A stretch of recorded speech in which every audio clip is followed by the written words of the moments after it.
Good evening, ladies and gentlemen, dear audience here from the representation of Hessen in Brussels. I'd like to welcome you to our digital event, Germany before the federal election. A few weeks before a very interesting vote, we'll have a European look on the political landscape in the biggest member state of the EU.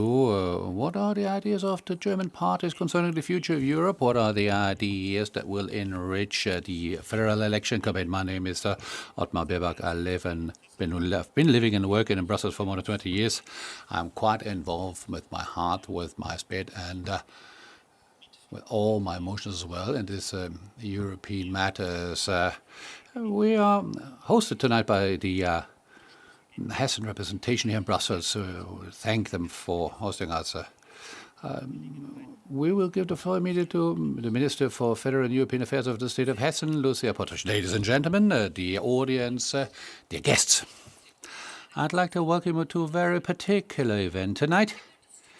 The federal elections in Germany are up for the 26th of September. A new Bundestag will be elected, but not only a new federal parliament, but also the chancellorship will be decided upon with our Chancellor Dr. Angela Merkel. An era is finishing. For 16 years, she's been the federal chancellor of the Federal Republic of Germany. She was a quite convinced European.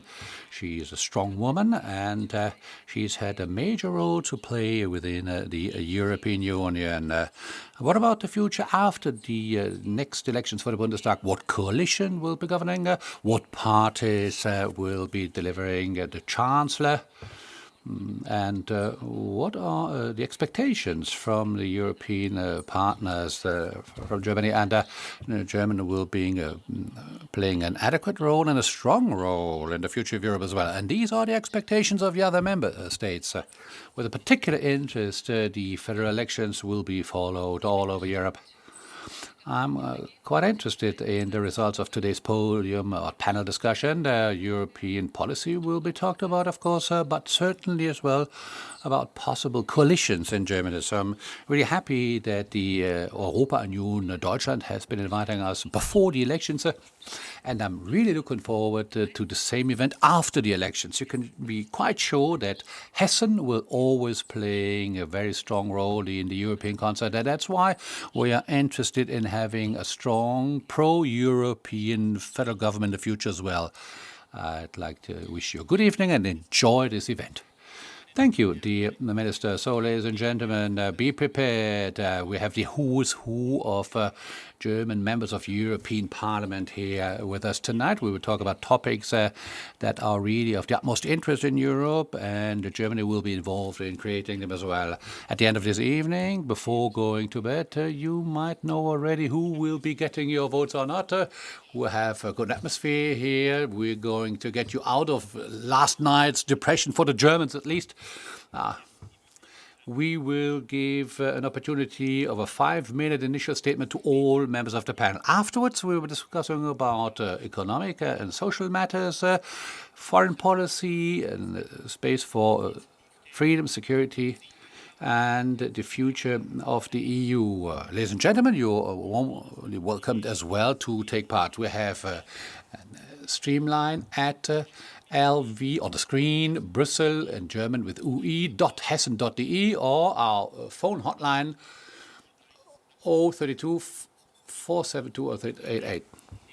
So all topics presented here can be brought up into the discussion. At the latest, at 9 p.m., we will be closing the event. Dear Vice President Nicola Beer, Renew Europe with 98 representatives, third strongest group in Parliament, liberal centristic orientation, 23 members of Parliament with La Repubblica Marche. The German FDP has 5 members in this group. 22 EU countries are represented here. Mr. Beer, you have 51 years old. You are an expert in legal matters. Wife and mother as well. You have strong positions in your political career, member of the German Parliament, Hessen, Minister of Culture, so involved here as well, and Secretary of State for European Affairs in Brussels. You're talking about industrial and research matters, economics and finances, and foreign policy. Please, you have the floor. Thank you very much. It's really nice that we are getting together here today and talking about the German federal elections from a European point of view. In Germany, there's quite rarely discussions about European policy concerning different alternatives. And from these federal elections, I'm expecting that we, as Federal Republic of Germany, within Europe, we will take part in a relaunch, a restart, be an engine for reforms. Chancellor Merkel has been mentioned with all her merits in this, but all of us, we have a little bit the impression that things have become cumbersome, not really in the middle of it all, on an equal level with our international competitors, and Germany has to be involved because we are one of the bigger players in Europe to get behind this new movement as well. A lot of people are looking towards Berlin, but there's not really strong impetus giving from Berlin right now. So the Renew is in our name in Parliament for our group, and this is an ambition for European policy coming from Germany as well. We want to be strongly involved for a renewed, modernized Europe.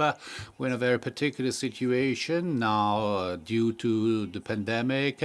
We have a direct view on certain elements that have to be solved for the future. And when I'm talking to citizens, a lot of people tell me, we think Europe is great, but the positioning right now, the European Union, they're not really able to act. We would like to have a little bit more strength behind it all. Together, we have launched a major package to have a good restart at the end of the pandemic as compared to the positioning at the beginning of it all. So in Germany, there's a lot of strengths coming together for that, but we have to fulfill this promise now. Money has to be used in a targeted way, allowing us to be involved in infrastructure, projects with the European added value, the green and digital transition being successfully implemented in all member states, and no drifting apart, even more than before, because this drifting apart was to be observed before the pandemic. Let's have a look at the Brexit just, and the cleavage between East and West, North and South, smaller and bigger countries. This has to be brought together, and that's why we need a common vision in Europe, but a federal government in Germany, having a longer lookout than only the next council meeting, the next summit with real ideas, what will happen in 15, 20 and 25 years where we want to be as Europeans all together. So for me it's really important that the means we have at our disposal have to be used for that, but we have to have the courage for institutional reforms as well. We have the conference on the future of Europe. As a parliament, we've been fighting for this quite insistently. There was a lot of resistance from the Commission, but mainly from the capitals. We want a strong citizens' involvement here as well, and our citizens are really allies in this for more possibilities for action in security and foreign policy. It's really painful for me then when for weeks and months we have to fight to have sanctions against autocrats like in Belarus. The time it takes to have this implemented. We need a common approach in the migration policy as well. I think it's incredible. Maybe the biggest shame for Europe that from one year to another we see people dying on the Mediterranean simply because we do not manage to have a new order and orientation in European policy, giving protection for those who are deserving it and needing it and are entitled. But next to that, an arrow with migration policy as well linked to employment and saying quite clearly who's entitled to come to Europe to get a job. The SME area has to be supported as well. There is a lot of innovation, new things are coming up, and we don't have to have overlapping new levels of bureaucracy because it has to be possible to implement new ideas as well. So these are, for me, next to the question how we can have matters of rule of law fully implemented again with new instruments in the treaty as well in an up-to-date and modernized way. These are the main priorities coming from a future new federal government in Germany. And as liberals, we will try to make sure that this is part of the program as well. Thank you, Mrs. Beer. A lot of priorities for our discussion. Dr. Pieper, you are responsible for the COC delegation in the European Parliament. This function you are coordinating, 50 years old, the work of the 30 members of Parliament in the CDU-CSU amongst the biggest group, the EPP, 177 members from all 27 EU member states.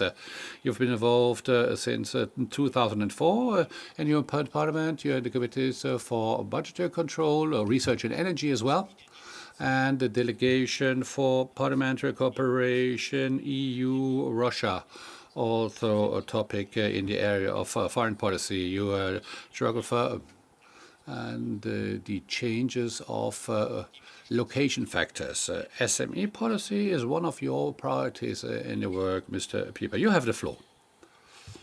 Thank you very much for your friendly introductory words. Dear guests, first of all, thank you to the regional representation of Hessen for this great format in the event tonight. And as I heard, 350 participants amongst the audience. So this is much more than the representation of Bavaria. And this is the first order of merit for the representation of Hessen here.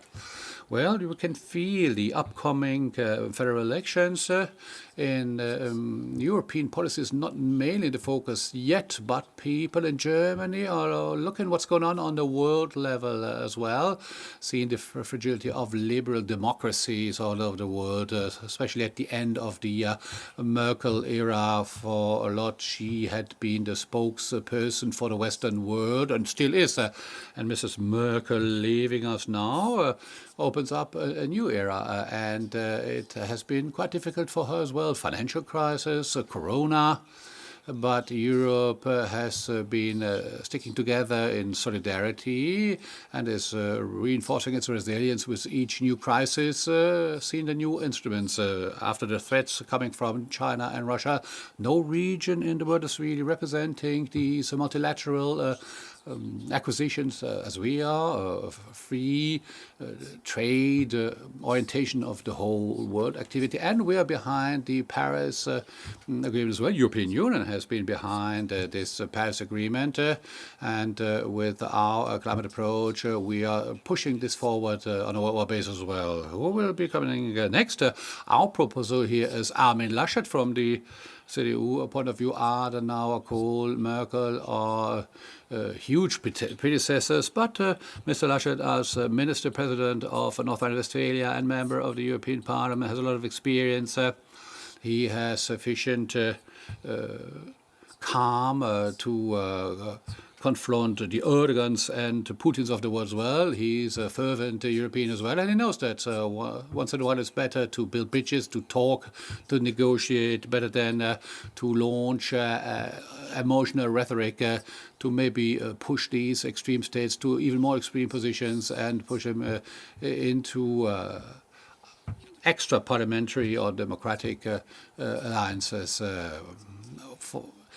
The common European approaches will be the same here, so I'd like to talk about things that might distinguish us. Talking about security first, we still want a defense community without any conditionings before, better protection of external borders, reinforced Frontex, so first decisions to be made at our outer external borders as well, with a distinction between pushing back those who are not entitled to be here and conditions for them to be for Frontex and data exchange. There should be no blockades. A different approach for the European Green Deal as well. We have been voting in favor of the climate legislation. Extreme left and extreme right didn't do so. The Greens neither. I don't know what will be going beyond climate neutrality until 2050. This is a really responsible approach with a lot of opportunities for industry, for employment, and we will combine this with the market economy and be successful in it. Another difference in the framework of the emission trade system is that we want market economy, so a trade system for buildings, for transportation. The Greens and the SPD in Berlin wanted to. Here in Europe, they only want regulations. I've just read an article, per ton of CO2, this costs 1,000 euros. So this regulatory law approach, combined with what we have in Germany, this is a fiasco for tenants and for companies as well. So that's why we chose the market economy approach with investments as well, and this has to be done in a cost-efficient way. An invitation to other groups in Parliament as well. Help us not only in leaving all kinds of things, help us please as well while entering in renewables with shorter procedures for licenses, with colorful hydrogen as well, climate diplomacy, please, with a global hydrogen initiative, because 70% will not be produced in Europe of this green energy of hydrogen.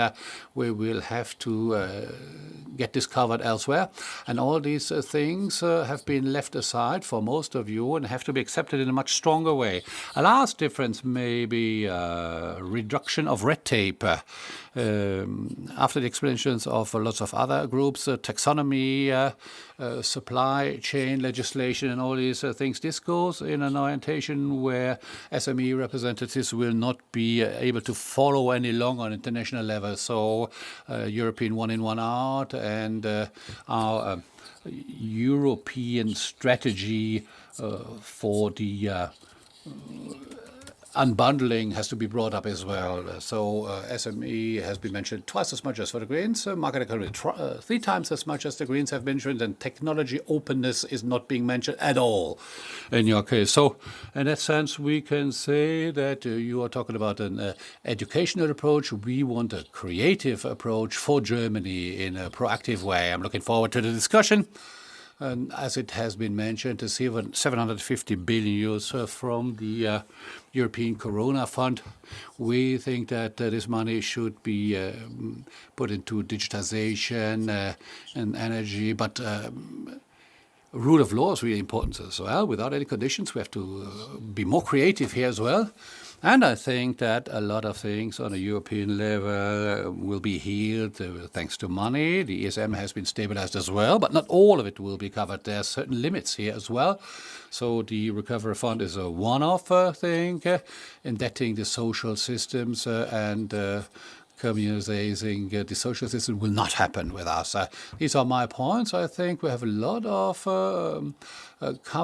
points covered with the conference on the future of Europe as well, climate protection, solidarity community, lots of overlapping here, but we are looking for own responsibility, innovation, democratic discourse, and the topic Europe is the first chapter in our electoral program, the first chapter because we are having the federal elections and in the future cases we will be needing more Europe, and this is in the German interest as well. And Mr. Meuthen, I have to don't add anything to your Brexit discussion. This is all I have to say, and I'm looking forward to our discussion. Thank you very much, Mr. Pieper.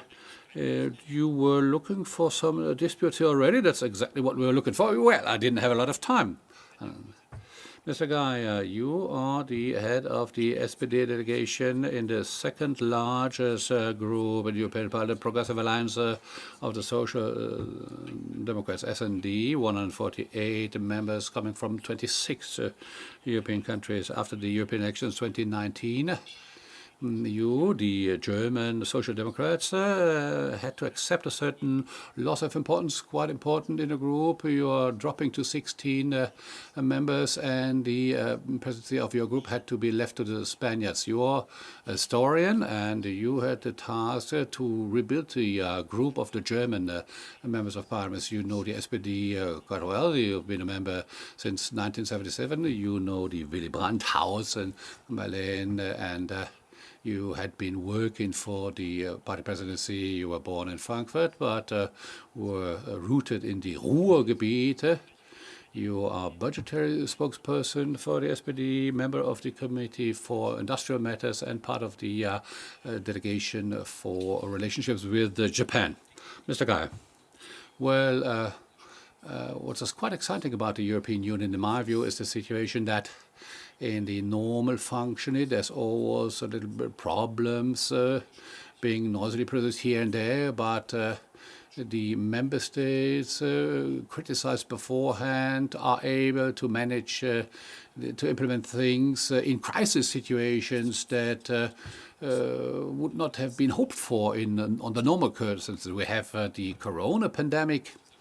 So this crisis has brought up new opportunities as well. I'm quite excited that these opportunities were realized. We have the initiative of the German candidate for chancellorship in Germany and his French colleague, Le Maire, Scholz. They have been able to put together a financial package because we think that you cannot get out of the crisis with austerity. You have to invest out of the situation of crisis, and that's why we've managed for the first time with Next Generation EU, for the first time in EU history, to investment package brought together, where we are entitled to hope that it will be sufficient to help the European economy to get out of the crisis and revitalized. And we hope it won't leave at that. In our program, you can read as well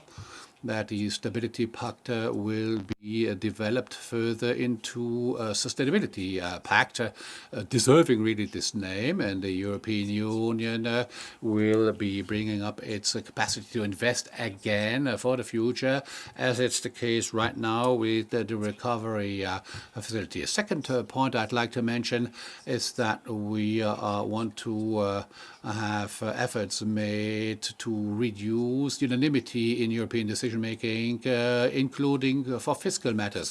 We think that this growing together of economy and more possibilities in fiscal policy are two parts of the same approach, and a minimum taxation on a worldwide level for the G7 and G20, a first worldwide agreement in the tax matters. Well, this should be possible to realize in the European Union as well, to have a minimum taxation within the European Union to be built, which would lead to a reduction of fiscal dumping and competition in the fiscal matters in Europe. A third element I'd like to mention is climate neutrality.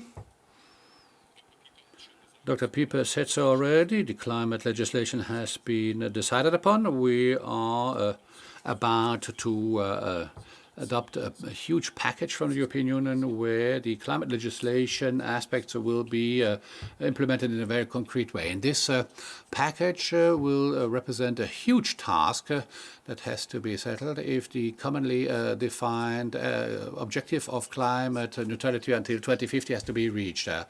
To put it with little pathos, this is a real complete change from the fossil era towards an era of sustainability and digitization. And this cannot be done with the instruments of the 20th century.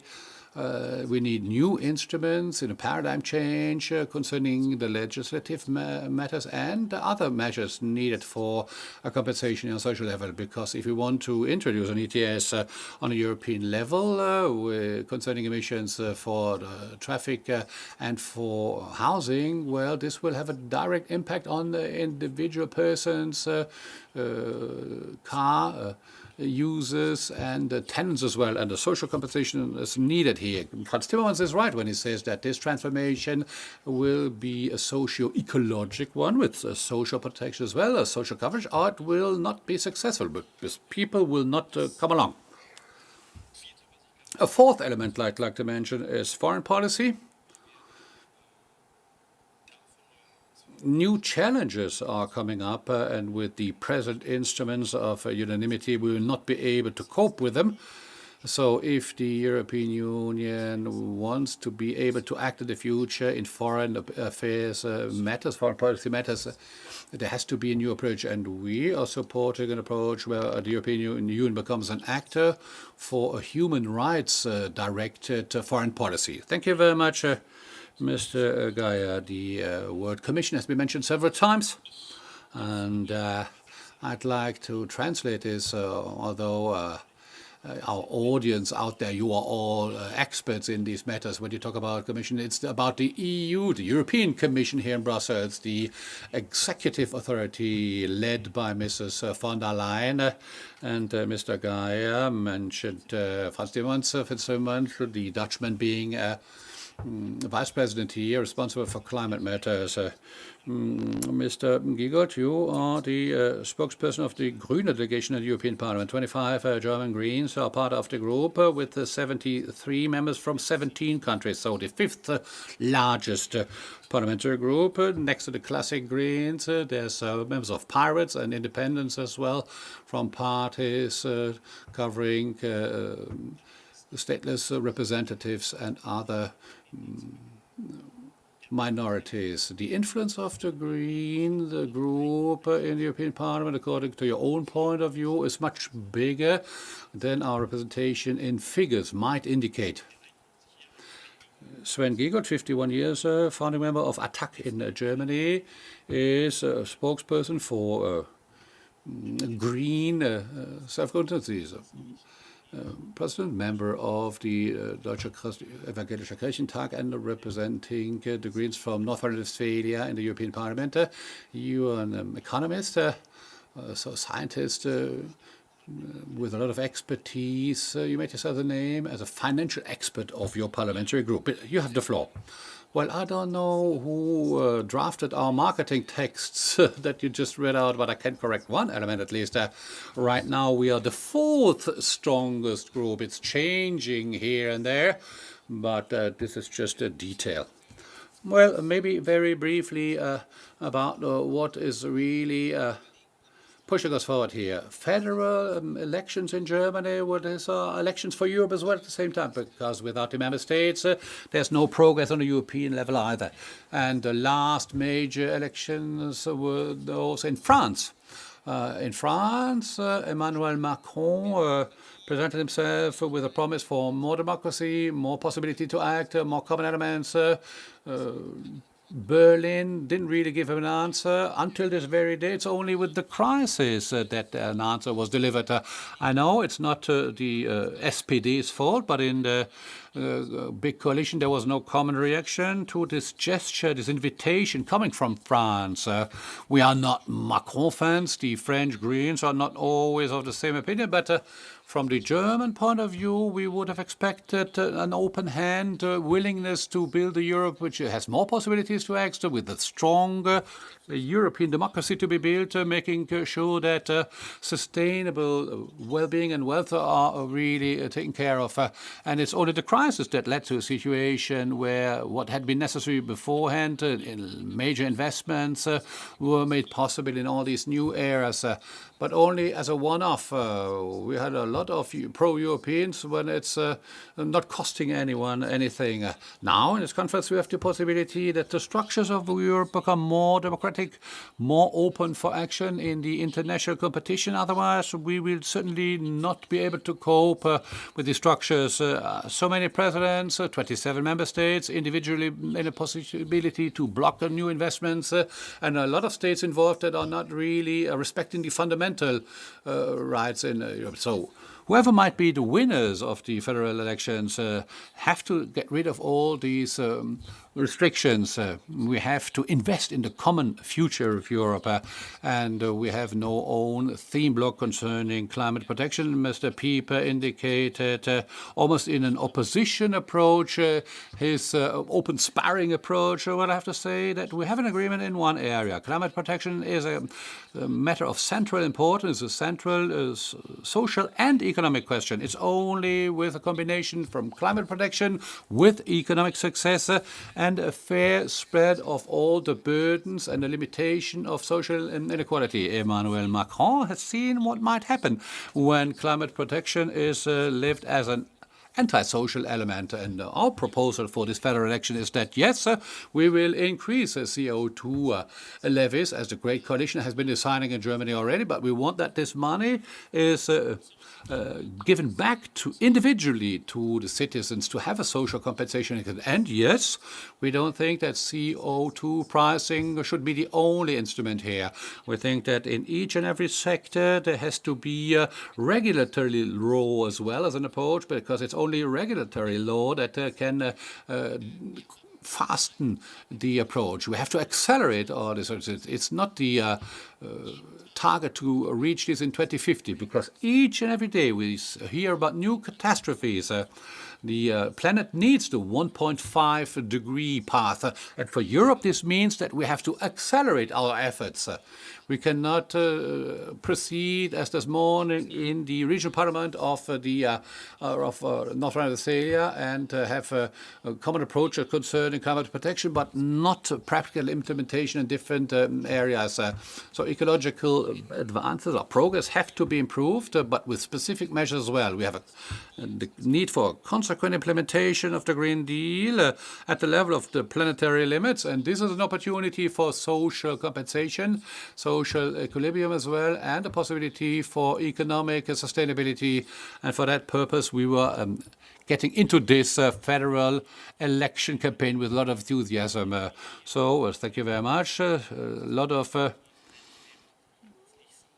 acquiescing here, but maybe this approach is not in harmony as is represented in Germany or in Brussels as well. This leads me to Professor Dr. Jörg Meuthen, your co-president of the AfD in Germany and vice president of the parliamentary group in the European Parliament. You have the ID, like Identity and Democracy group in Parliament, given as a name. You have EU critics from 10 member states, major delegations from Italy and France, but the FPÖ from Austria as well, and Vlaams Belang from Belgium. Next to the Italian Lega and Marine Le Pen's French Rassemblement National, AfD is amongst the biggest delegations with 10 members in Parliament. Well, for an even stronger EU critical bloc, you would have needed more, because the Polish government party PiS has chosen a distance to the AfD. Russia policy is one element for that. Mr. Meuthen, is your birthday today? No? It was yesterday. Okay. Well, congratulations. You are rescue professor at the High School of Public Administration in Kiel. Since 2017, you are a member of the European Parliament Commission for Economic and Currency Matters. Recht herzlichen Dank. Thank you very much. I think that a discussion like the one we are having here gives not always the opportunity to enter into detail, but, and we should use this, it helps us to have a discussion, a basic discussion, what the European Union should be for us. And you can't miss the fact that I'm the exotic part here. Some of you are nodding, and but my party is the only one that is for an ever closer union, more European Union, more money, more Green Deal, more debts. We don't want all this, because as a party, we are working on the principle of subsidiarity, and this means we want to leave the work that is to do at the basis, and then we bring to the next level only what needs to be on the next level. And we have 5 representatives here who do the exact contrary. This is the mainstream. More and more competencies in the European Union, more and further more money, 750 billion euro. This is on the costs of the coming generations. And I would like to see,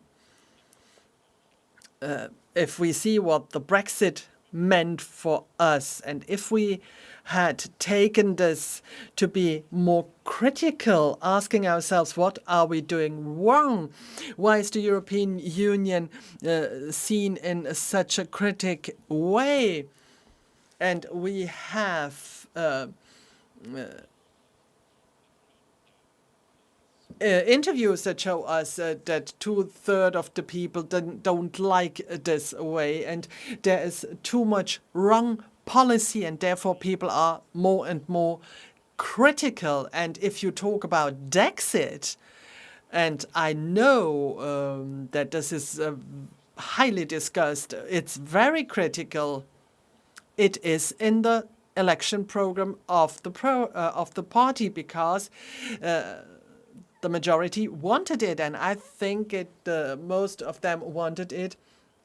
Normally, an election program is finished as soon as the election is over, but we have to be careful not to enter in a situation where exactly becomes the common sense in our country. All what you're doing all the time, if you are skeptical as far as the European Union is concerned, and there are many reasons to do so, then they say, oh, they are anti-European, right-wing populist. No, that's not the point. What should the EU be doing, and what should the EU not be doing? We have the common market, we have the protection of external border. I'm not talking about climate protection, but nature protection. We also have the examples of the eolic protection of energy. We want to have less state. And I remember Willy Brandt.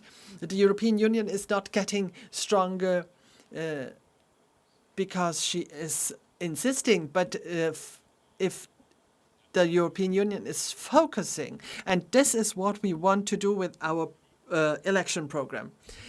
Mr. Meuthen, you will have the opportunity that you're constructive, but sometimes, if you allow me to say so, I think you are sublimating dialectic. You want us to shoot us in the air, but this is something we will talk about later on.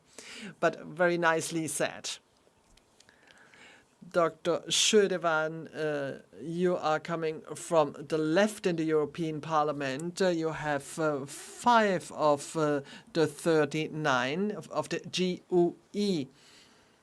And in your view, you are defending workers, you will enhance feminism and equal rights for everybody, and you are asking that this is still a project and should become an identity project for the citizens. You have Portuguese and Spanish parties in your group. You are 45 years old and you are working a lot in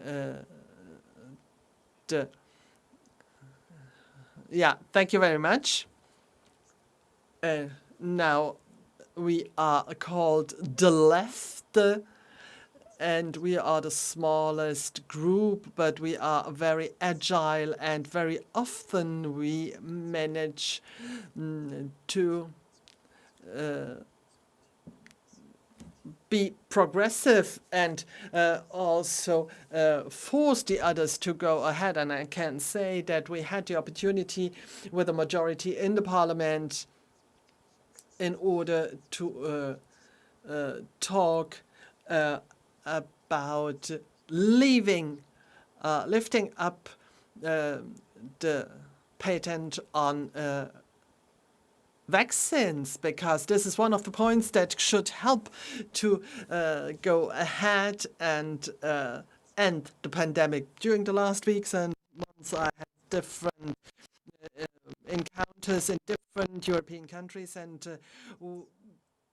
the interest for the German elections is enormous, and what can happen and what opportunities we might have is really important. And we see that this is coming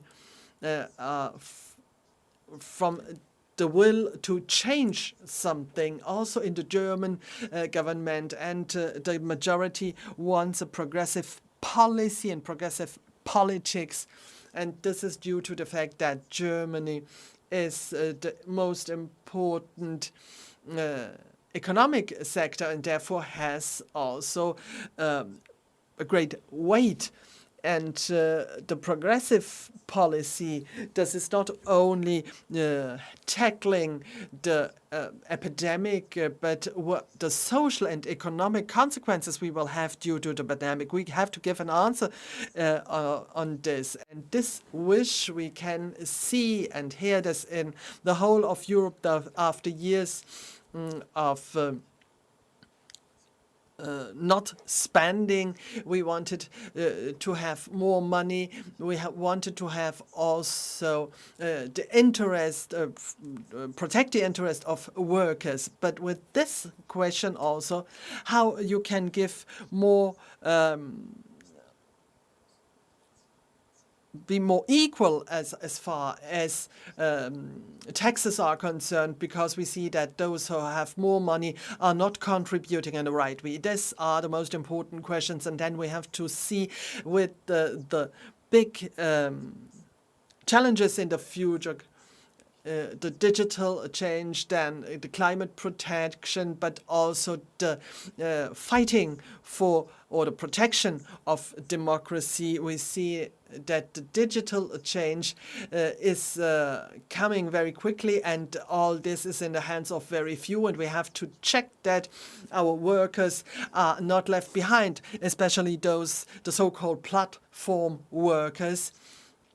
And the big multinational companies should not only pay taxes, but we should destroy their monopolies. And we have to make pressure, and some of the colleagues that already spoke, we need really a good climate protection, and also the climate law that we have voted right now is not on the 1.5 degree we want to get, and it's not responding to what science is saying. And the last question is, with progressive majorities, we might find a way out of this difficult situation, and we see moments that are very difficult positions in different countries with right-wing parties in several countries because they try to use this policy, and we should defend the human rights and the rights of citizens. Thank you very much, Mr. Schirdewan, and I guess we had a good point on the first statements, and we can now deepen what we already heard.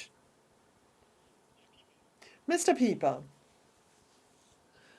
I said we will talk first about a recovery fund, but you are flexible, right?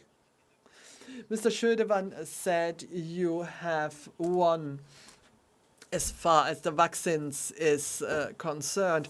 You're not winning every, let's say, voting. Say something about what the PPE is doing here. We are not the biggest anymore. That's true. And Mr. Schirdewan is right when he says that we have to be fair as far as vaccines and the contribution of vaccines is concerned. But if we can do this levering only the patent, and in this moment you open up you can't think that you have more productions in Africa or in South America. The only thing we can do is the companies that are now producing the vaccines should be backed from our side, and then we should ask them to have a global distribution. This is the only thing we can do, but this is the content. But I wanted to say this because he won this voting. Well, being angry, no, it's an argument. Where are our strategic options with the 750 billion euro? Isn't it that we want to keep everything together? I think this is something really giant, and the Greens help in this fund in order to have also the conditions that are not enough, but this kept Europe in stability, and this is good, and this is also due for a big part to the German presidency. And if this is not a step ahead, then I do not know what I should say. Also in the Green Deal, we have some strategic points. We won in the European Parliament that we have the distribution of the certificates,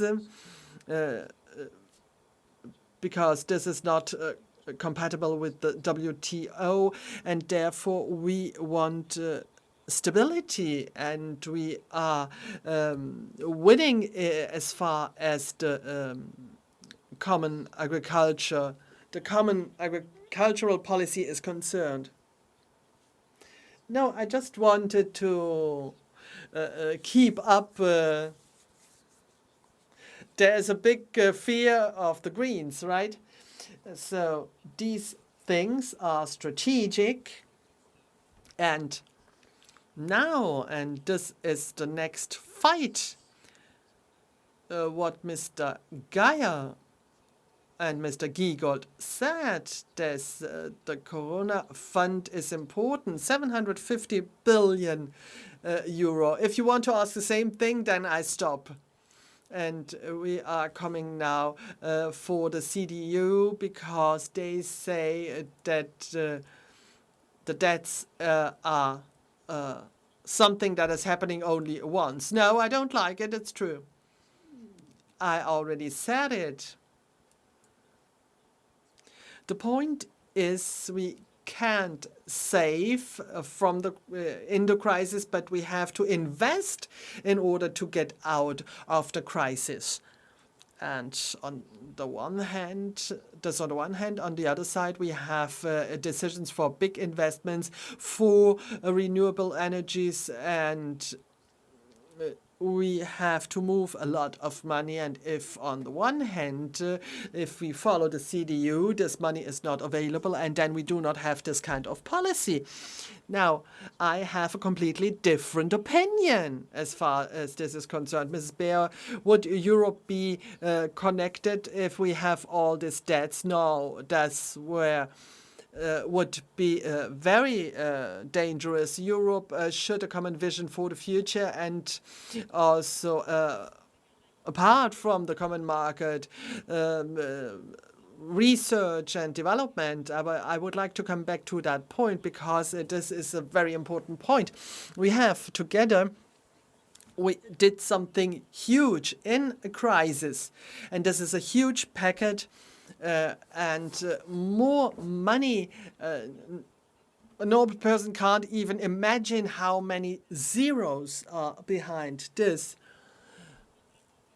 It's much more than 1,500 euro, for example, but it's a huge responsibility, and we need to invest this money and not throw it away.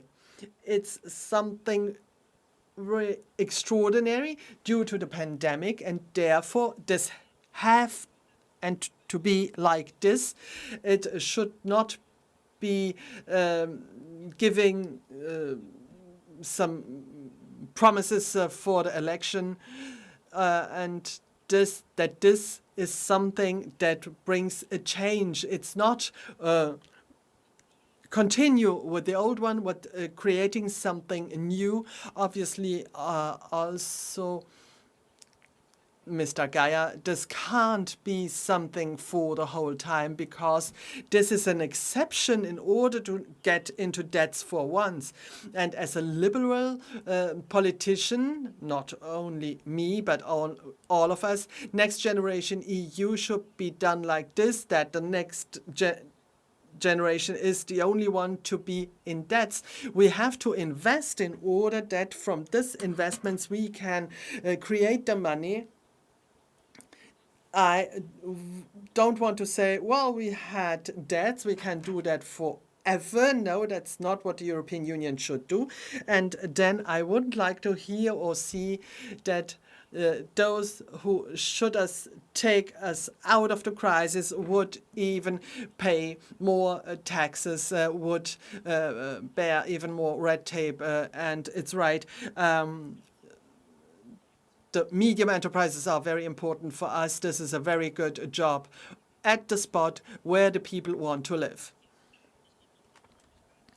I give all of you to say something about this fund with 750 billion euro. You said Mrs. von der Leyen is distributing the money like the Queen that is distributing money. It's what it is. It wasn't like this. It was 500 billion, and before this went into the parliament, Mrs. von der Leyen was talking about 750 billion. This is a distribution of money that is not in the hands of the European Union. Mr. Pieper, I'm convinced that this should be once. But you know, if you open the box of Pandora, and Mrs. Berg, the same for you, then you can't stop it. This is something that opens up everything. In the European treaties, we are not allowed to have debts. And now we open up, and probably other colleagues here will see this can't be the only thing. We should have even more debts. This is a discussion we are following and pursuing all the time. And then we get really into debts. And this is not preparing the future. It's destroying the future, because I can guarantee you exactly in this way, this is my job. You are destroying a financial system.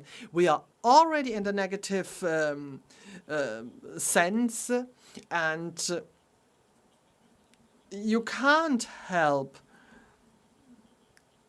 only giving more money, because this will lead to the fact that the whole country will implode, and you can't stop the box or close the box. Mr. Giegold, I relate this with the first question from our from the people viewing us from home.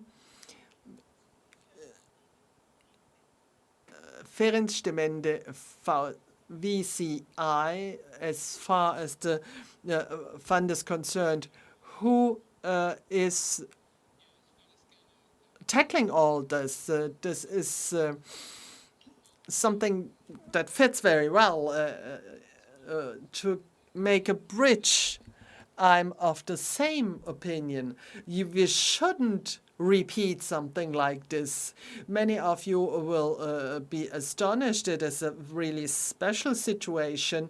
We have a balance next to the balance in order to allow future investment, and Mr. Geier knows this very well. How important and what a burden this is for the European Parliament and for Europe. Because what our colleague from VCI is asking is there because it's not part of the balance. And together with the member states, we are discussing about a balance. We have different audits with democratic principles that are not always perfect, but they are something we do know well. What we are doing right now is different. The national countries give plans. The Commission is looking at it. They are not sent to the Parliament. We can't even check them. The plans of the national balances are given to the Commission. The Commission is having them. We have a new group, and the group can then check that. But now, as far as the balance is concerned, where the European Parliament should also decide and discuss what will be the priorities and why this is so important and why I am next to Mr. Geier. We need an investment fund, but still a lot goes into these policies that are not creating like a new energy network or Erasmus, research and development. Many of these things have been mentioned, but we didn't get everything because the member state said, no, we would like to have more in the parts where we get something back and not in the common investment projects. And Europe is needing these projects in order to be able and right. We do need an European investment balance, and we are talking far too much about how financing this. And there we have to say clearly the treaties is not saying we can't have debts, but they are talking about a balance, and we have the same mentioning in the German Grundgesetz. And this is not saying that Germany can't have any debts, but this means, and I'm d'accord, we should be taxing of companies instead of having a dumping in this sector. And a part of this money, we should finish the tax dumping and not to go into the future investment is really an error for our continent, and this balance should be decided on a democratic level and not as we did right here in this situation, because it is obviously right as far as the corona pandemic is concerned, but we need an investment fund. Mr. Schirdewan, and then you might finish. Mr. Schirdewan, there is something that says that Southern Europe likes very much to have these debts. Is this something real? Because you have colleagues from Southern Europe in your group. How can we guarantee also the digital change? Obviously, we have to say that especially the Southern European countries were strongly hit from corona, and they have a right on help also from the other countries. And I'm remembering the harsh discussion and the member states who were not able or didn't want to be to help these countries out. Many countries were against the debts, and this were a step in the wrong direction, because this would have meant that the Southern European part would have been alone, and therefore I think that this is a step in the right direction, and this should be also something we learn from the pandemic. Because if we talk about the financing of the whole project, then we have to say it's not only spending money. We also have the incomes. Obviously, we have to see in our balance also what is incoming, and we can a minimum tax for companies or other taxes like the one of Mr. Scholz, financial transaction tax. This would give us 40 billion each year, and this would be an opportunity to finance those kind of programs. And as far as the debts in Southern Europe are concerned, these are stronger indebted like Germany, but also in Germany we have more and more debts. And we have the answer. We have to invest in order to get out of the crisis, in order to not fall, and other did this in the financial crisis, and therefore we have the debates in the European Parliament about how the stability pact should be active or should be eliminated, and I fight for the fact that the European break should be brought ahead, so that we have a digital change not only in Southern Europe but in the whole of the Union. Well, putting out of practice the debt break, 750 billion for the recovery fund, 100 billion or so for short-time worker systems. This Europe is very social and very strong, as much as never before, in order to help the poorer regions specifically. You were saying now that it has to be transferred into the future as well. But why have we been that strong? What was the strong position? Because the debt criteria were existing over the years. Some countries have been respecting them more than others, and they are able to negotiate about this now with others. And that's the only reason why we've been able to bring this together, 750 billion euros. This is just one arrow in our answer. If we don't invest this into digitization, Green Deal, transformation of economy, if we don't put this into practice very seriously, we have a real problem. I'm in the surveillance committee that is taking care of these criteria. I'm criticizing that member states are blocking the situation, but one piece at a time. We will have more transparency where exactly these funds are going, so the real beneficiaries, the final beneficiaries, and I'm quite confident that in the end of the day we will be able to cope with this and that the funds will be put into practice and used in a useful way. We don't need all of them. Not all the credits will be asked for, so we'll get some structure in this, and in view of the next budget, we will have some insight as well. But Mr. Giegold, to say now that this has to be reinforced in a new European budget and have a European control, and well, do you know how many amounts are left aside, not being used in this controlled budget? 280 billion euros of funds that are not being used. We're not utilizing them because the member states don't have projects. And so the left side in Parliament says we need an N+2 rule, two additional years allowing us to spend the money, then N+3 years, 3 additional years to spend the money. So where will this be leading us? So those demanding more money are making it even more difficult to have a really responsible way of spending them. So we have to be more reasonable in our approach. A very symbol of solidarity has been put there, but now we have to be responsible in spending that money. But this cannot be the insight now that these additional debts have to be put on a permanent basis to have even more debts committed for future generations. Money is a lot, but not all in life. But you have to also talk about how we can earn this money, because we are just postponing certain problems to the next generations.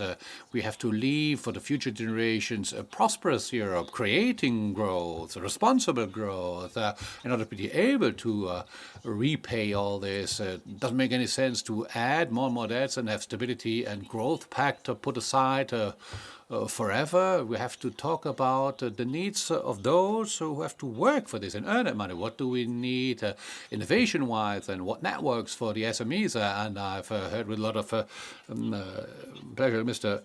Pieper, that you mentioned one in, one out for one new rule. Other rules have to be taken out, and you have to admit that we have no general reduction of red tape with this.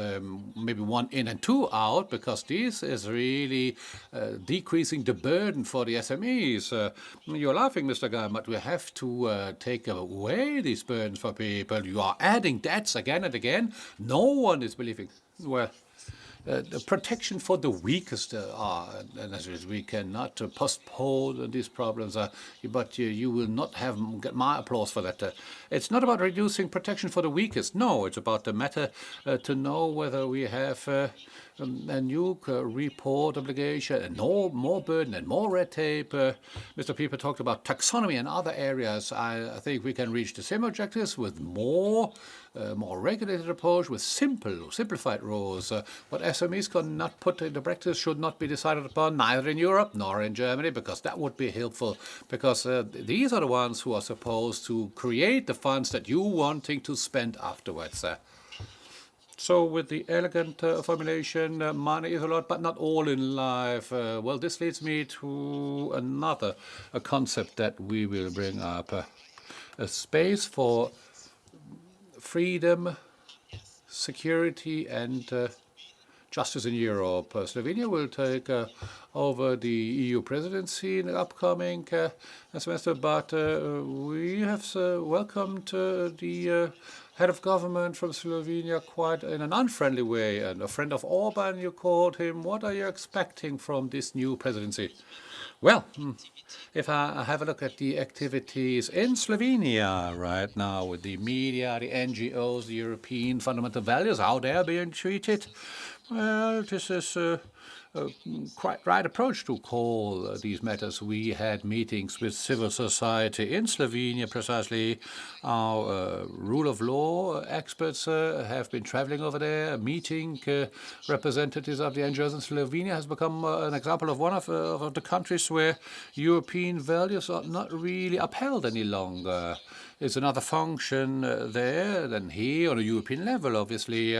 What functions they will take up during their presidency. But I have to say, that the work program of Commission and legislative have been announced. This is quite clear for the upcoming 6 months. The conference on the future of Europe will get in an accelerated phase. The Council will accompany this in a constructive way, not saying up front we don't want any big things going on here. So this is outside of our scope, and this is of central importance in my view. And it's a matter also that the implementation of the recovery plans in order to get out of this corona disaster, well, this has to work, and would really wish that the Council in autumn will have a reasonable approach in order to have really European matters for health protection instead of having continuation of these crises and changes. We get into the next crisis if we don't coordinate it. These are tasks for the new presidency. But let me add one thing. We're talking about rule of law in this point of our agenda. And I have to say there is a positioning which is widespread, saying we don't have to be too consequently implementing it, because otherwise we have major problems in Europe. Certain countries will be in an uncomfortable position. But I say that most people in Europe want a Europe where fundamental rights are put into practice or everywhere, not only in certain countries. So in all party families, we have to end the positioning that all those who break the rule of law are really treated in a careful way, be it corruption and money laundering in Malta, where corresponding structures of corruption in Bulgaria, or Mr. Babiš in the Czech Republic. And we have a completely wrong understanding of the situation here. But at the end of the day, Europe will be suffering if our fundamental values are not implemented everywhere as they are mentioned in the treaties. So thank you, Mr. Giegold, Mr. Geier. You're looking at the others. It's in Hungary, in Poland, things are really wrong. And in our own area, we see it with a blind eye. Dennis Radke of the CDU gave me a nice tweet exchange and asked a similar question. I answered, well, the progress that are to be seen in Malta in taking care of this terrible murder situation. Well, in the Venice situation of the Council of Europe, it's appreciated but not really taken into account. And Dennis can send me these additional tweets. We are not putting a blind eye on this. We are really insisting that our colleagues are clarifying the situation insistently and reducing certain structures that have been building up. And they have to be counted, and they're having a really good progress here. We're not satisfied at 100%, but I think we all have people to be looked upon with a critical eye. That might be true, but we have to take into account as well what things are being done in order to try and improve the situation. And I think we're on the right track here. Mr. Meuthen, you can help with an inside look. If we talk about this together with you, Fidesz members have been leaving the EPP, and it's still an open question what group they will be joining. Are you trying to attract these representatives, and would you consider yourselves and call yourself an Orban friend, which is not a good sound, not a very positive sound to it? Well, for the first part, I can tell you yes. Of course, we are producing efforts to try and attract them because they are natural allies in our political approach and not within the EPP. That's why they are not longer calling that a home. There was a really terribly long story before finally decided to leave them. And that's what I said in my initial statement about the question what competences should be given to the EU. If you listen to Mr. Giegold, and I say it in an aggressive doctors, it's a totalitarian socialist approach that he's producing, because our common European values and the Slovenians and the Hungarians, we will show them. He's not alone with this. We have this totalitarian touch ever. Mrs. von der Leyen is talking about a shame when she sees the children and youth protection legislation in Hungary. You can have differences of opinion about this legislation. But you have to have read it in order to understand it fully. But the decisive point for our discussion here is not whether the Hungarian legislation is a good one or a bad one, but whether it's up to the Hungarians to adopt such a law in a democratically elected parliament of a member state. Can this be implemented, yes or no? And we are saying yes, very clearly. And it's rather a shame for the European Union when national sovereignty is not being respected. Mrs. von der Leyen doesn't do so, the Greens no, Mr. Giegold doesn't do so, and many others don't do that either. And this is these far-reaching things in the national parliaments. That's not the idea of the European Union, and that's the criticism coming up concerning the European.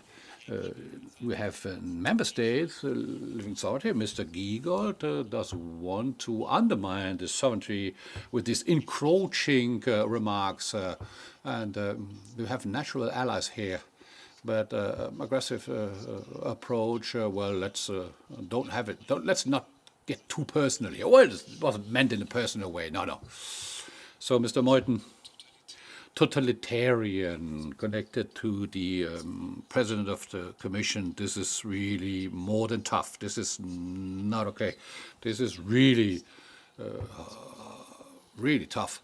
And with the Dexit, you were not really serious, your approach, and the electoral program is not important. What is important is what's put elsewhere. What is important is what's written elsewhere. You are presenting yourselves for the federal elections with the Dexit approach. And internally, you're completely split up about this. And this would get us farther away from the European Union. Germany, the euro, dear Mr. Meuthen, you are not really an alternative for Germany, as your party calls itself, but you're really a very poor example in this electoral campaign. And it's not okay at all to mention totalitarian and the president of the European Commission in one sentence. Not okay. So a shame for Europe, a legislation that has been adopted democratically in a member state. This is the tendency of a totalitarian approach from up above. The Hungarians are entitled to adopt legislations like that, whether we like them or not. This is what I meant. It's about freedom of decisions of a democratic institution. Totalitarian is the opposite of free approach. And what's happening here is not okay at all. Mr. Schirdewan, European statement and linked to the fact that I'm afraid that we are quite fractured in Europe, fragmented for the European prosecutive law as well. Not everybody is thinking about so I could talk about Slovenia as well, but maybe let me add a remark concerning the last remark. Mr. Meuthen is provoking us here. There's no use at all to go against this. There's a breach of law in a certain country, as you mentioned. The news agency in Slovenia is not supporting it. This is being criticized. It's an active restriction of freedom of press by the acting government, and there has to be political measures, and the Slovenian government has to accept this. And you, Mr. Meuthen, anyway, after your exactions here, verbal exactions that were just heard here. So if we talk about the situation of democracy in the European Union, and that's the political statement that I'd like to produce, we have to be quite worried if we see what has been going on for several years. It's not only about gender equality, freedom of press, independence of media, and other encroachings, but we have a loss of confidence in European policy and the creation of European policy, and this is really a matter of worry. And the Conference on the Future of the EU should give us an opportunity to regain lost confidence amongst the citizens. But this will only happen if citizens are actively involved in this process. If we can make sure that their voices are being heard, not only heard, but at the end of the day taken up and implemented into real political measures. And there's a long way to go still.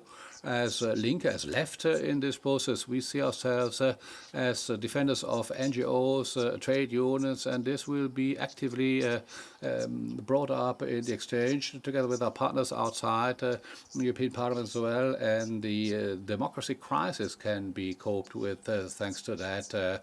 And it has been mentioned here as well in our debate. The political culture, by the way, that's been expressed just here in this debate is really part of this crisis of democracy in Europe, and I would be in favor of debate in a political culture. You mentioned the Conference on the Future of Europe, Mr. Schirdewan, Mrs. Beer. Conference on the Future, principles of rule of law. How can we bring this together without having this conference being just a chit-chat round? Mr. Schirdewan just mentioned this to have this spread approach. Well, the Conference on the Future and what we've heard in the discussions with citizens, the European Parliament specifically made sure that in this process we have for the very first time an active involvement, a participation of citizens with the citizen platforms, the citizen panels, representatives from the citizen panels in our plenaries as well.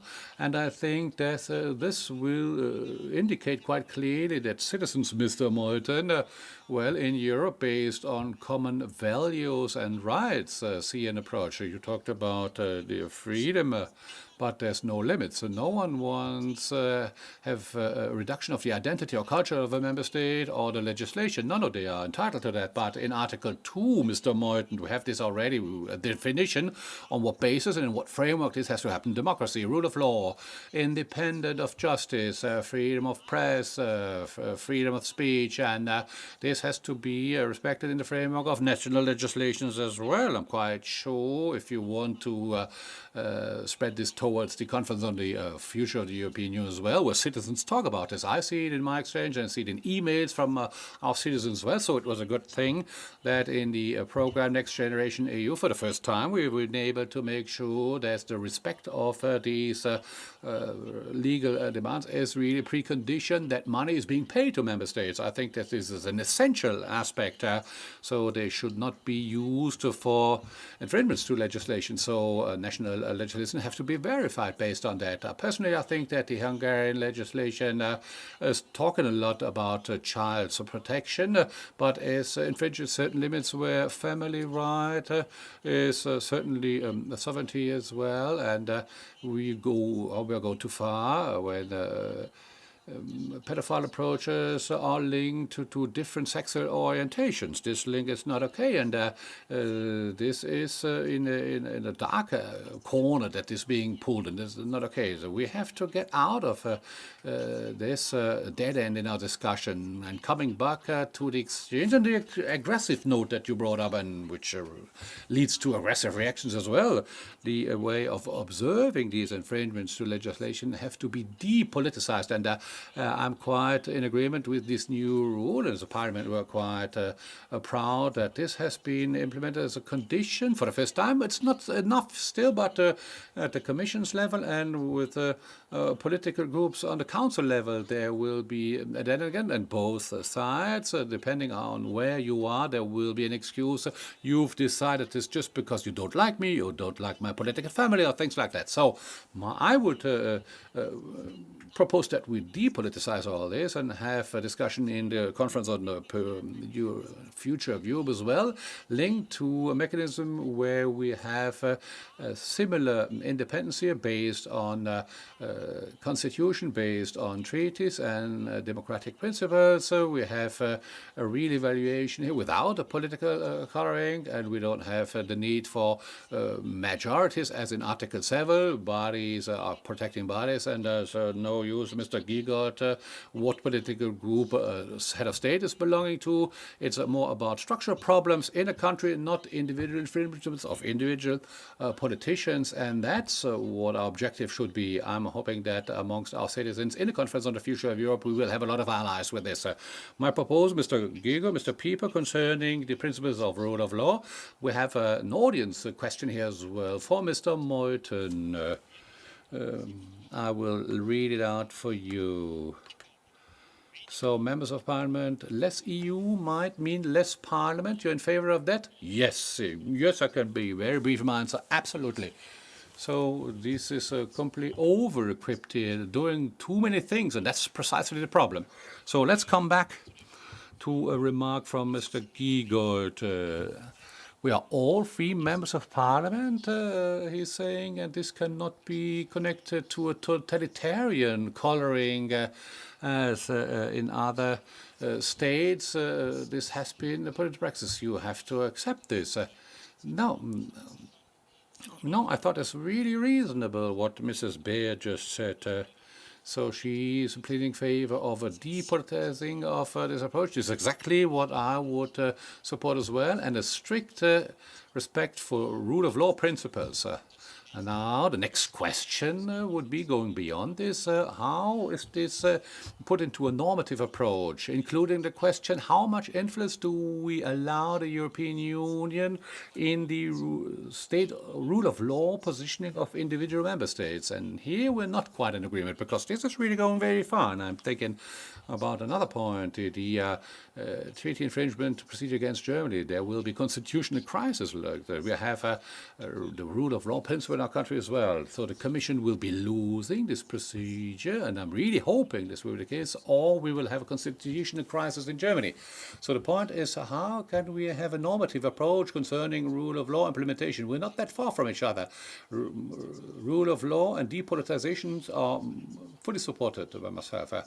Our president of the Europa-Union, Frank Hoffmeister, has indicated clear position. Mr. Giegold, could you explain this? What is the approach of the Commission against Germany and this infringement procedure? And I told you that you could talk about rule of law as well.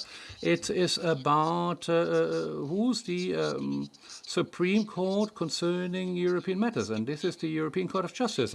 In a certain number of questions, limited questions of European legislation, we've been having a quite long-ranging conflict between the Constitutional Court in Germany and the European Court of Justice, and I think that the infringement proceeding against Germany is a framework where this could be settled once and for all, and this will certainly not lead to a constitutional crisis, but a clarification of the respective functions of the Supreme Courts in our European legal order. What I wanted to say as well is that in view, well, it's a little bit like Mr. Pieper's position. I finally understood why the AfD is for our Dexit, for the Dexit, as he mentioned it, the German leaving the EU. It's not a matter of the EU. It's just about the EU like you wished it to be. No, no, no. No, let me finish, please. Mr. Meuthen, I'll let you finish your sentence as well. So I wanted to say my ideas as well. So the EU is a legal community. There are certain basic rules in the treaties, and for the infringement of these treaties, there are structures according to rule of law to verify this. And I completely agreement with you. We need a non-politicized form to do so. Let's take Hungary, for instance. We have 3 infringement proceedings concerning the restriction of activities of the university, International University in Budapest. The NGO legislation, and also the not delivered possibility to have asylum procedures started at the border. So procedures of infringement launched by the European Commission in 3 cases, but the European Commission left out the last step and supported indirectly Orban as well to have a litigation as well. For infringement proceedings, we have precisely a structure, and these instruments have to be put into praxis, and this Hungarian legislation is expression of homophobia, and it's not in correspondence of the respective structures of service freedom. And if the European Commission is launching an infringement proceeding, exactly what you indicated will be happening. European Court of Justice can verify the situation. And I'm quite optimistic that based on our European legislation, there will be a finding, and not based on the definition of Mr. Martin, what Europe should be like. Because our EU has fundamental values based on the treaties, and they have to decide what the legal situation is. Thank you, Mr. Giegold. Mr. Pieper, concerning this matter as well. Well, I'm quite in agreement with, in most points, with Mr. Giegold. We have to be quite consequent, or even more consequent, in the implementation of all this. But I would really wish that it's not again the example of Hungary that's being presented. I would like us to talk about Malta. Malta in a more adequate way. But Mr. Geier mentioned what the World of Socialists have hindered us to talk about Malta with the Daphne support. You were there as well. The scandals were taken out of today's agenda. We wanted to put it on this agenda. Why is this happening? So, concerning what Mrs. Beer said, well, the group you have around Babic or Bulgaria, the movement for justice and freedom, why? It's just the Eastern Europeans here and there. You're right, and you are as well, but please put some criticism concerning all. And for the Greens, Mr. Giegold, for quite a while now, you've had Stadonka from Letland, from Latvia, Putin supporter from Latvia. No one is talking about this. You have to be open and frank here as well. So you've tried to have a common approach, but please mention all the points, not just a few one, Agent. And please be open and honest and mention all of them. Well, I have no elegant formulation for the transition to the next topic. Foreign policy. Well, the EU has to cope with autocrats, Lukashenko, for instance, right next door. And people are saying that the EU has a lot of difficulties to be a unity in foreign political affairs. China, investment and cooperation. Where is the EU in foreign policy matters? Well, it's certainly not the way it should be, but please allow me to say who are the EU? It's quite clear where the problem lies. It's a lack of possibility to act on the Council of Ministers, so among the member states. We are all in the European Parliament. In each session week, we have resolutions concerning foreign political matters being adopted. Some of them are like more than others, but we push a button or we, by a raise of hand, we have majorities being developed. Then we have the need for unanimity on the Council of Minister level, meaning that in a major continent where foreign policy interests from Finland and Cyprus are not really the same, it is extremely difficult to really create unanimity. And we can see more recently that certain member states are using this necessity for unanimity to block a situation to indicate their individual needs. We had quite negative foreign policy matters in the waters around Cyprus, and Cyprus was blocking decisions in the Council of Foreign Ministers because they wanted to oblige the Council to react, and certain matters concerning Belarus were being blocked. If this is a matter of Council of Foreign Ministers amongst the member states, because we find solutions quite quickly, we negotiate the commissions and we vote about it, then EU level foreign policy is not where it should be, but it's among the member states, and that's why the EU is not strong enough. So, in the question of foreign policy decisions, the unanimity vote should be abandoned, because otherwise the EU will not be able to play the role that it could play. Maybe a sentence concerning another point of importance in foreign policy matters. We're in favor of a situation where free trade agreements to be adopted in the future by the EU, and this is happening only on the EU level right now. This should be extended towards an instrument of climate protection as well.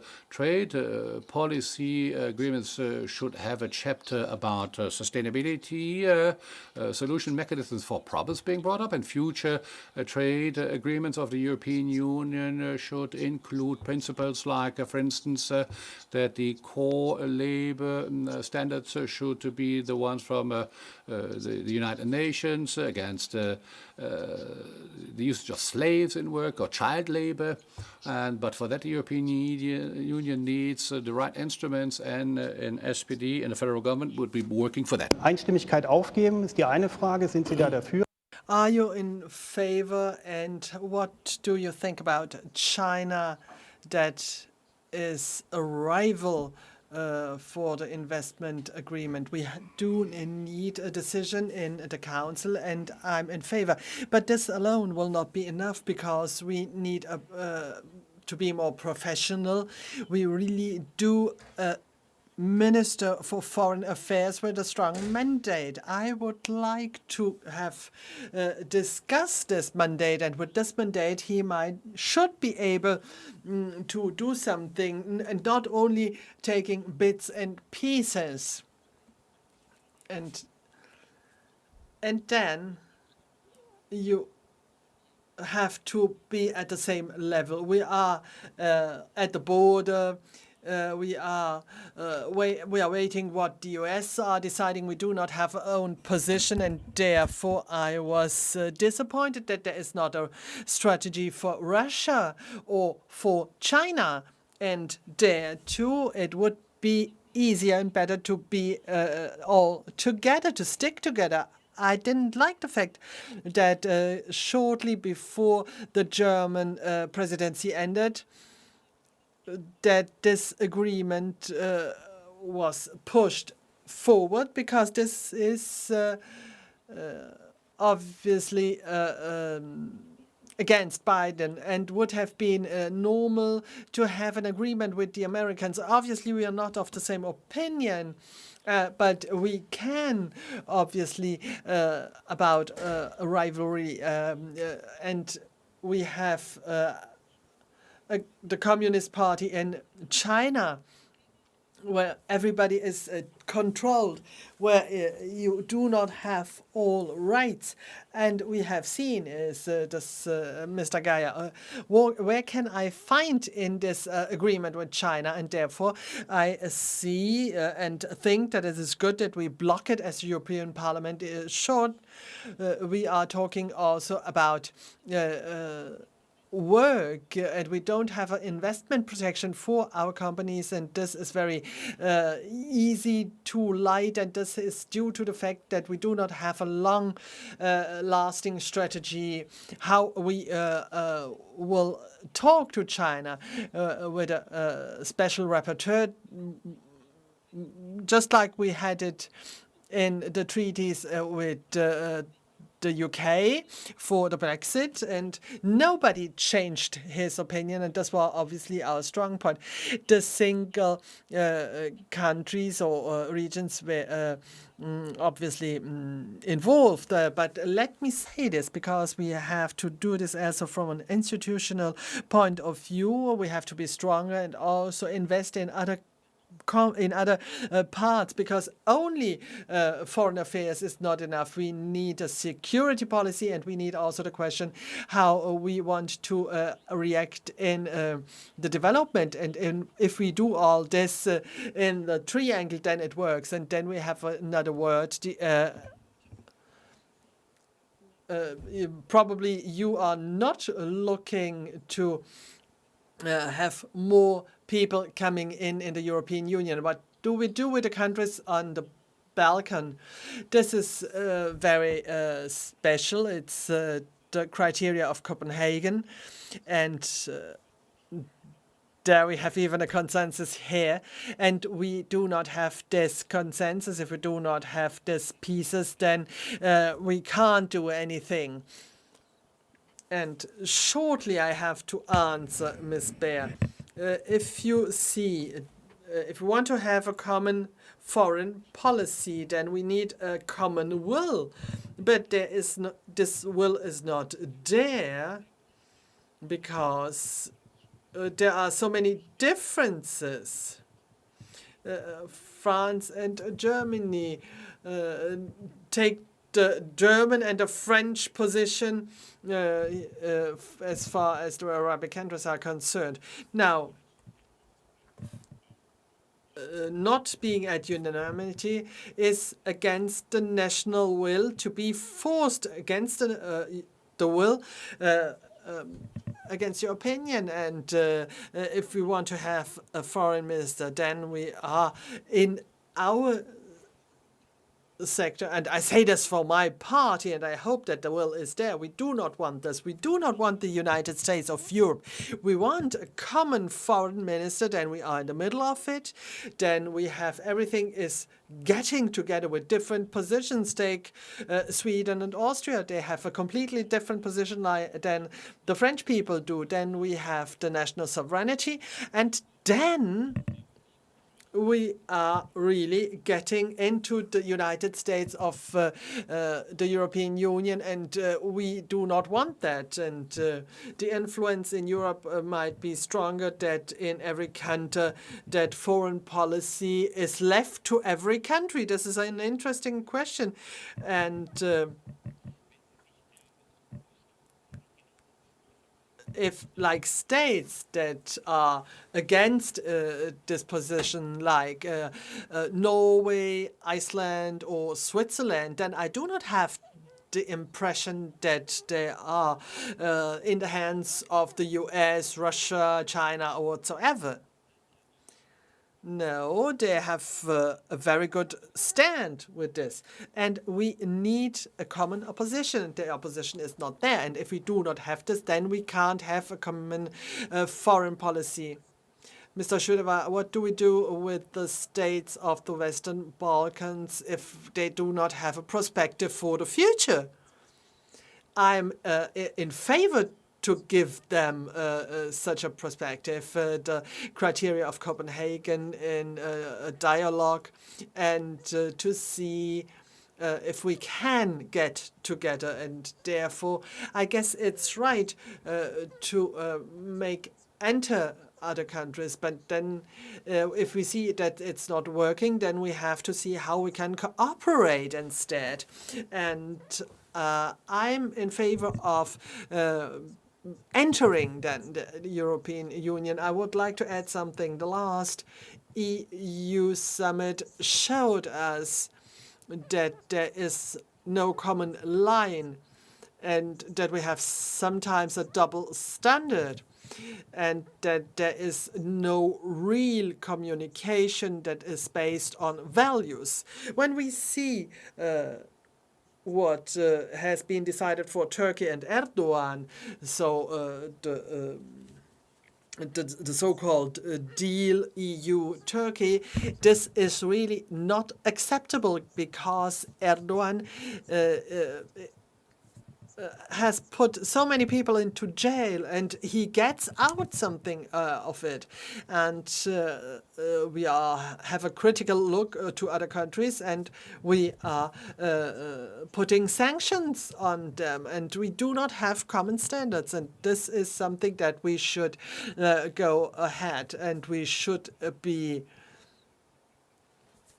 with Turkey. We should not only use the treaty from '61 and the deal between the European Union and Turkey is something terrible that Erdogan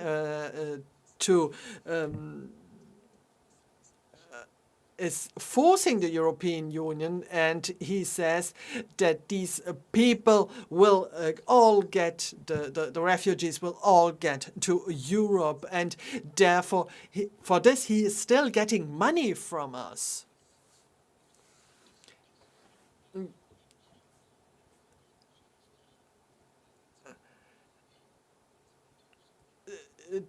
Have you ever been in Turkey? Have you seen what happens there?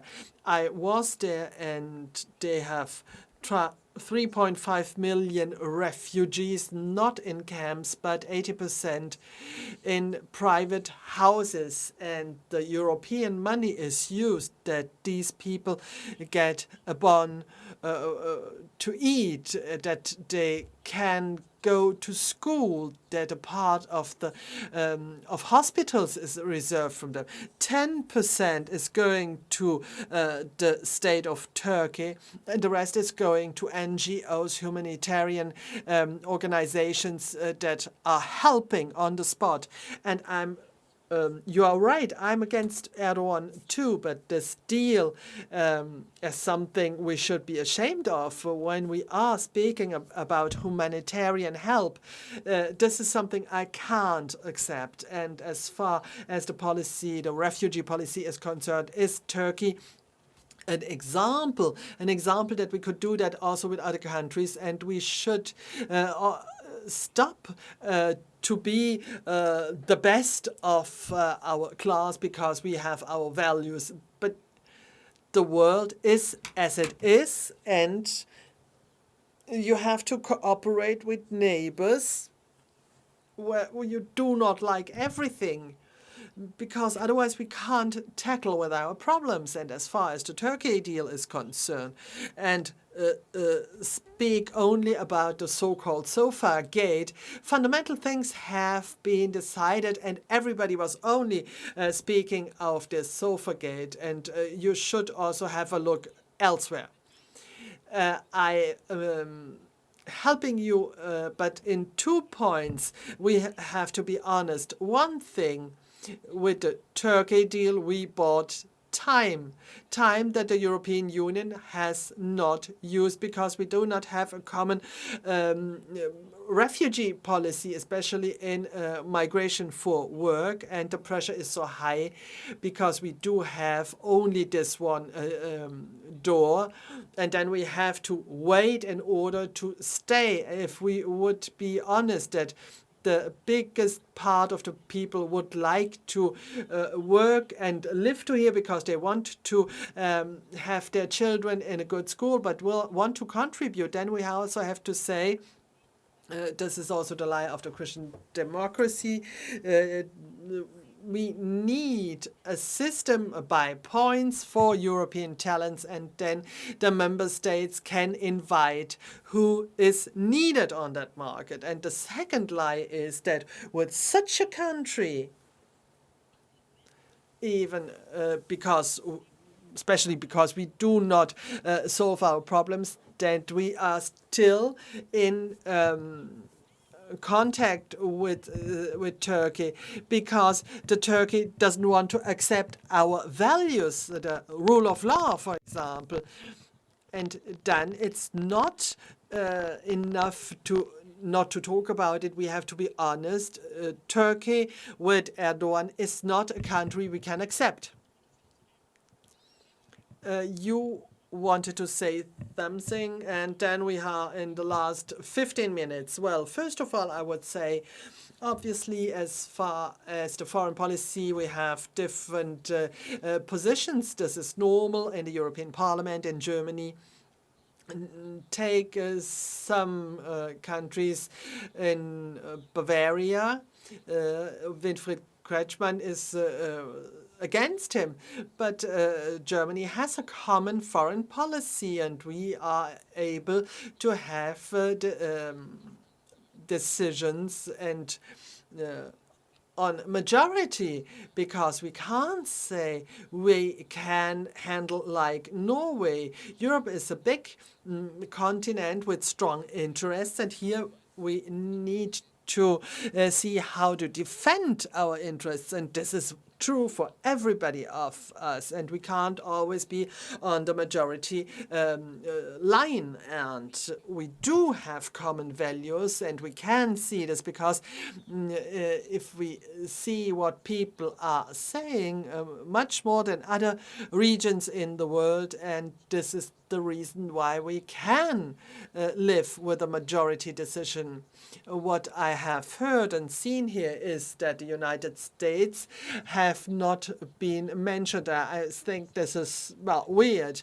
And my thesis is Joe Biden is nearer to us than what we had before, and we should be happy, and together with him we should work for our interests. And those who are talking about transatlantic connections is not enough. He is too progressive. He is investing in climate protection. He is doing investments, and he is coming to us. And many who were so transatlantic are really not saying anything, and this is a big big opportunity.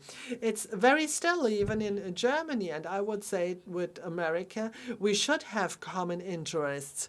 And the critic, as far as the agreement as China is concerned, why this is needed in Berlin, I do have my doubts, because with China we do have a lot of signals that we went too far, we were too naive, because how they are treating companies from Europe, there we need to learn that we can't accept it. I guess this is something realistic. Foreign policy is something closed. Obviously, we will talk about it in the next few years. And before go in the next round, I would like to ask a question, Mr. Meuthen. We are reading something about immunity. It's not part of our topic. Yes, somebody asked to take my immunity away in order to tackle all the things that have been said against my person. And the earlier the better, because I would like to see this finished. And this is based on what in the newspapers that have been published. And those were quotes that were not right. And Mr. Pieper has another question. This was in the Spiegel. Do you want... would you go against Mr. Weber? I would never hurt Mr. Weber. But that we want a president in the parliament is clear, and in the summer we have a lot of time to see the different options. And if Mr. Weber wants to be part of the whole thing, will be decided with many people together what we... And then AfD is against vaccines. And at least this is your immunity now.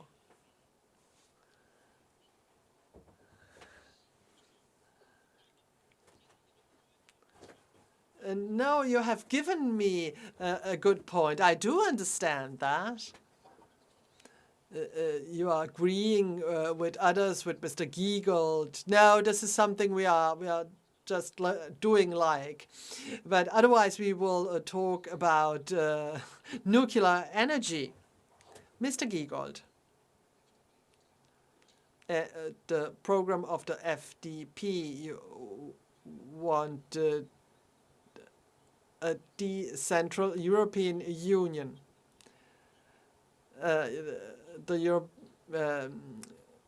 Federal Republic of Germany is like this. You want a decentralized, and he wants the United States of Europe. We have the Federal Republic, not in the next 4 years, we are taking more time. The SPD is for the United States of Europe, and FDP is similar. You accepted so much, also the end of nuclear energy. Maybe you get to the point sooner or later. The topics where foreign policy is important, we are for majority. Other topics like climate protection, there we need more competencies, and we also need a stronger role of the parliament. But now, talking about a republic or United States of Europe, together with the Baltic states, with the Austrians, with the Eastern European countries, and then take this long step.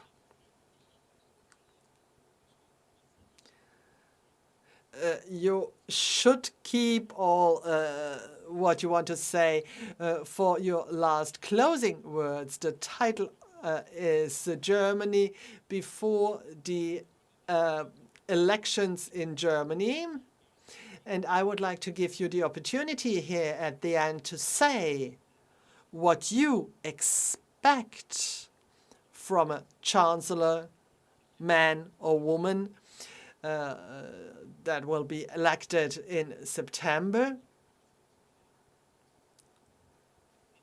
in order to have a constructive role in the European Union. I do not do this at the beginning. Mr. Schirdewan, you can start at the beginning of this meeting. I said that we might have a progressive change with a chancellor, man or woman. And for me, this is to take out the break, and what came out of the social summit is not enough. We have also to work for people that don't have enough, so that people can have a good life, because 20% of them is below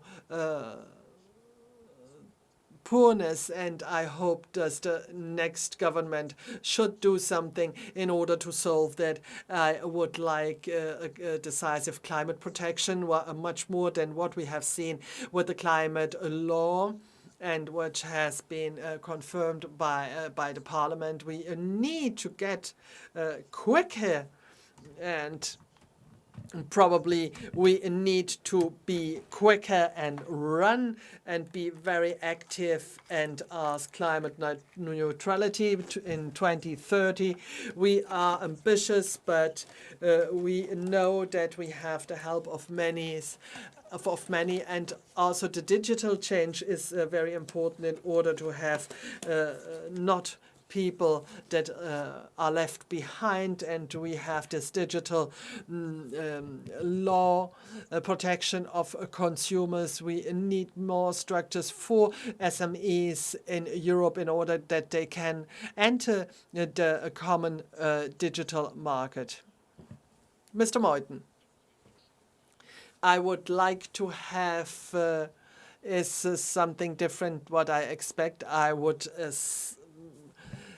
a European Union that is concentrating on the important facts. The three candidates that have an opportunity to become chancellor are very near to each other. More EU, more transformation or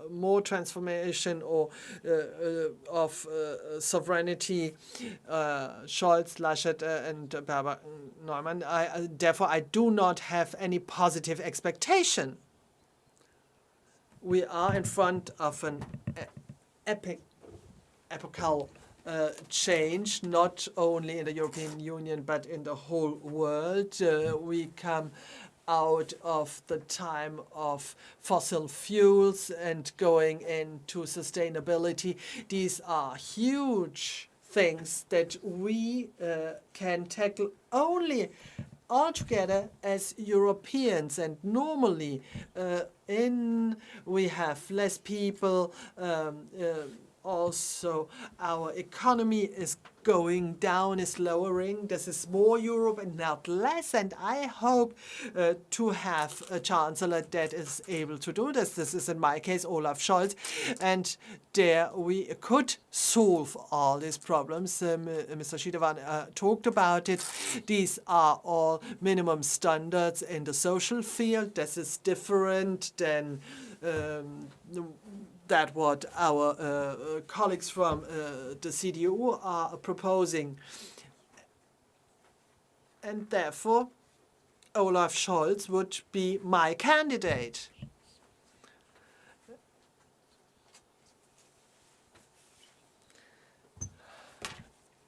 Annalena Baerbock should be avoiding some wrong steps. We can't continue like that. And I think that on the other hand, with Armin Laschet, we have a good offer. Laschet represents a strong Europe with the new competency in foreign policy that we do need. Laschet is for the reunion of economy and also environment, something that we can tackle and pay. And I wish that subsidiarity is taken more seriously, so that we see things not as a problem when they are not a problem. So we should really see our important competencies, and I hope in a government that is taking off in the contents with common visions, common positions, fighting for it. If we want to talk about the common market, the single market, climate protection, and or even the foreign policy and the human rights, because we already discussed everything. We need to tackle all these, and therefore I would like to have a government where we discuss not only in the treaties. I would a strengthening of the European Parliament after 23 years.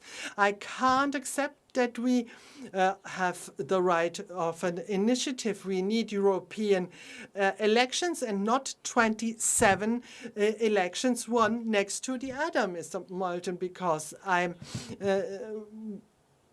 we are stronger if we do this differently. A small commission. We do not need 27 commissioners. We have seen this already in the treaties of Lisbon, and therefore we should also have the same level playing field on the transatlantic part. I do like Joe Biden, but he is also somebody we can, let's say, be better than him. And Russia, China, we really do need a new start at this point. We never had so much to do in Europe and in Germany, but then we also need a government that has a European coordination, because we never have common things that we present.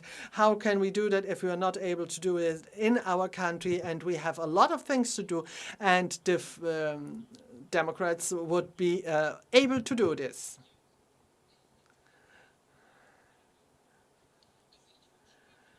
And I would like to have a lady chancellor, and would the day after the election say, okay, we reach out to strengthen our ability to intervene, and this is the central question if we want to use our chances here in the continent. And this does mean that what happened to Mr. Macron will not be happening when she is going to the conference of the future.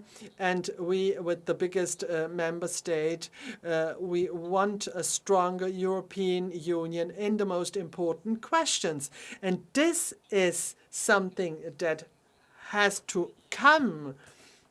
And I guess many of us are agreeing. We are seeing where Europe is standing today, and this will not be happening, that everything has to go ahead with 27. We have some countries that have clearly stated that they do not want the next big integration with the banking union and with the European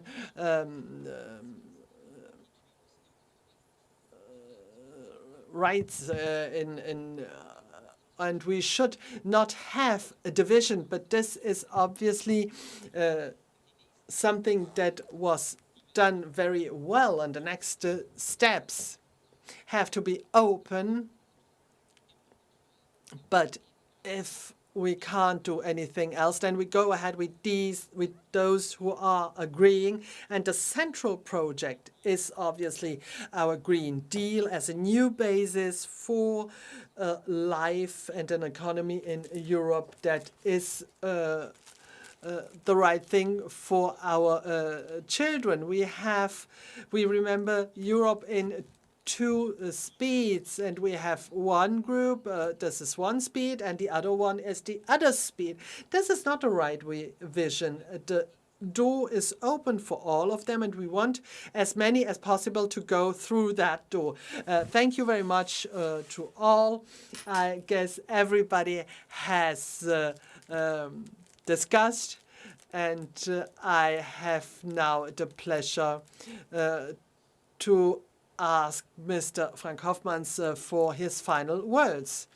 Thank you very much to the MEPs for this discussion. And I guess this is something new we did here tonight.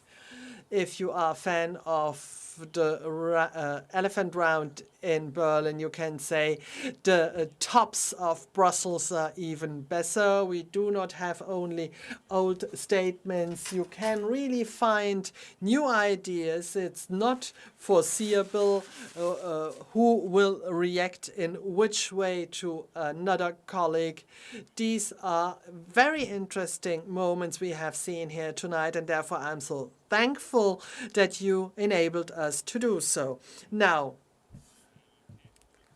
this was a priority as in the Europa-Union, and our facilitator was very able to do all this, and therefore I am asking to you, if you want to work for the common Europe, if you want to enhance integration, then think about it. What can you do if you have your flag and you want to help us in Brussels?